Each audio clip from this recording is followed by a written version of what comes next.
I'm going to call him the Frenchman. I just can't seem to get... You can't do the Pouille? Yeah, my mouth around the Pouille. Pouille. Pouille. Yeah. No, you did well there. Is that all right? Pouille.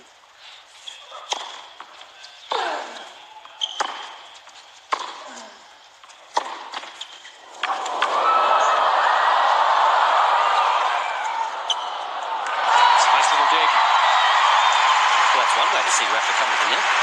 Chase down a net cord. 1-0.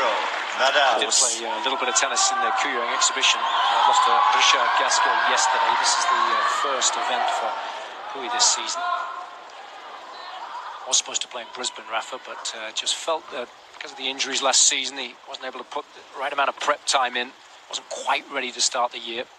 He is now.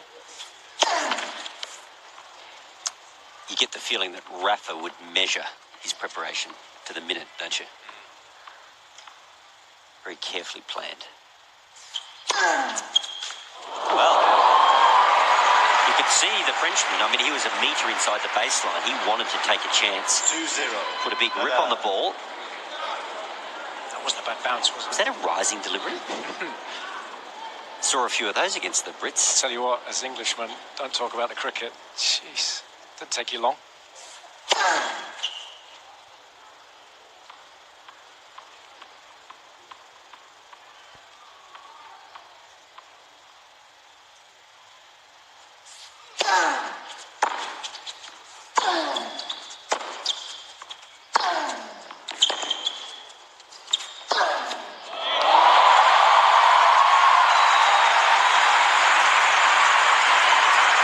If you've ever got a chance to see Rafa live, this forehand, it is just vicious.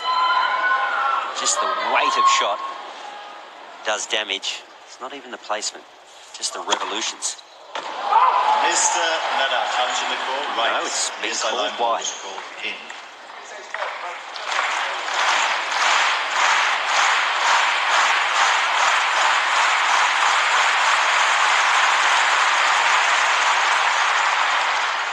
Just wide. Seconds.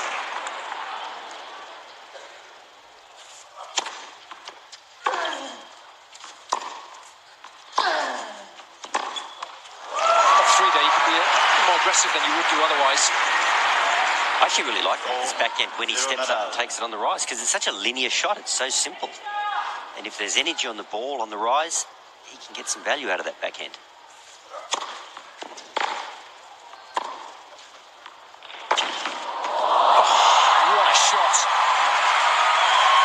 When you've got a left arm like a lobster claw, like a crab claw, you can just generate pace at end range. 0. I mean, have a look at this.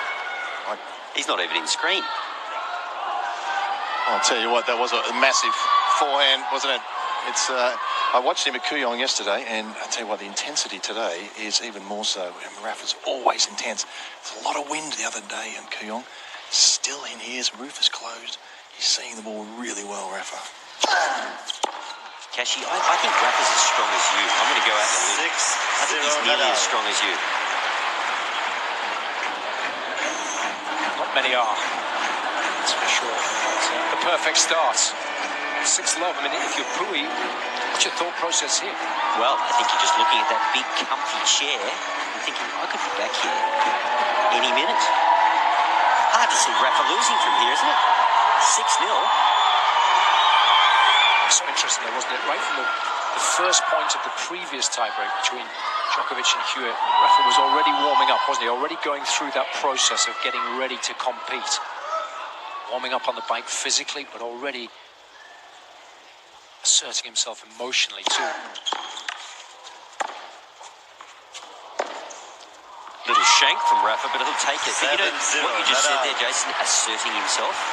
Now, certain players in every generation have unbelievable court presence. I think Rafa's the man in this generation. Roger's got that presence through just his sheer pedigree and record, but physically, Rafa gets on the court and he imposes himself.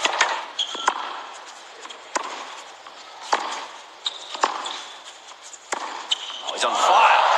Again, love that footwork up the court, taking the ball on the rise, inside the baseline. That's Rafa at his very best. That's normally Rafa after about 4 hours. 0. NADAL. When his opponent's got no legs left, he'll take some chances. But tonight he realises that's the way forward. Maybe he should have played like this a bit earlier in his career. Might have saved his knees.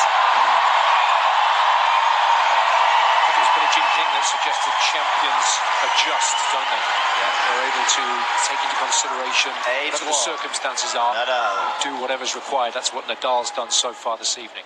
And lucky for the Frenchman, because down here in Australia, Jason, if you lose 10-0, you've got to drop your pants. He gets to keep his clothes on.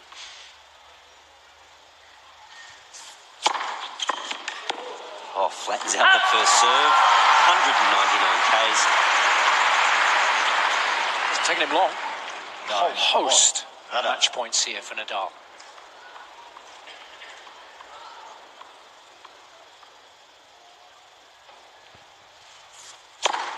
Oh, perfect time. Game, 7 match, Nadal. Won't take him long. Nadal certainly hitting the ground running this evening in the tie-break tens. Getting the better of Luca Pouille, 10 points to 1.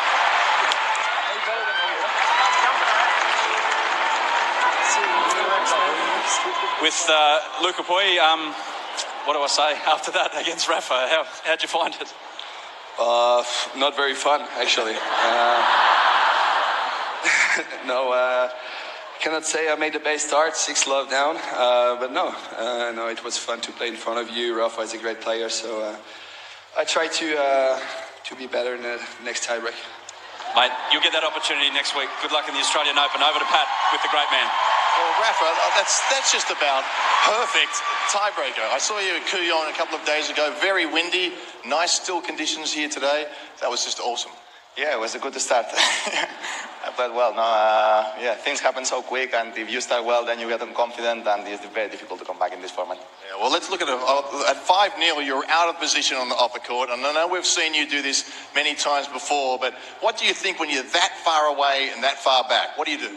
I don't know. I know I am very far. If I don't hit very strong and very quick, the point is over. So that's what I try to do. And sometimes goes well, sometimes go to the 30 meters behind the line, but I don't think it does that often. Well done, mate. Congratulations. Thank you. Outstanding.